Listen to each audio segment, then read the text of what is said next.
চা খাওয়ার সময় এই গ্যাংস্টার লোকটি হঠাৎ লক্ষ্য করল যে তার সামনে বসা মেয়েটি তার বার্গারে ঠিক সেভাবেই ফ্রেঞ্চ ফ্রাই সাজাচ্ছে যেভাবে তার মেয়ে ছোটবেলায় সাজাতো। যদিও লোকটি বেশ কয়েক বছর আগে তার মেয়েকে একটি গাড়ি দুর্ঘটনায় মারা যেতে দেখেছিল, তাই লোকটার মনে হলো যে সে হয়তো কল্পনা করছে। কিন্তু ঠিক পরের মুহূর্তে মেয়েটি হঠাৎ লোকটির কাছে এসে ঠিক সেভাবেই তাকে বার্গার খাওয়ার জন্য অনুরোধ করলো যেভাবে ছোটবেলায় লোকটার মেয়ে তাকে বার্গার খাওয়ার জন্য অনুরোধ করত।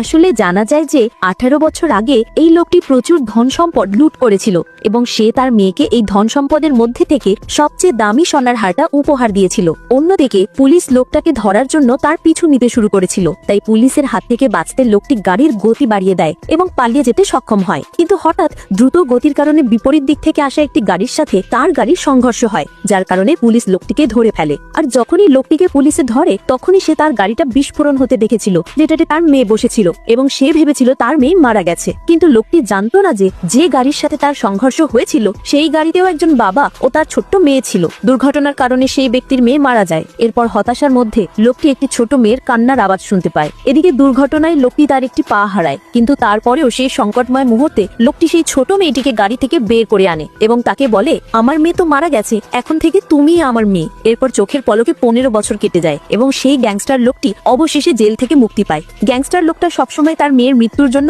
অন্য গাড়িটির চালককে দায়ী করত যে তাকে ধাক্কা মেরেছিল।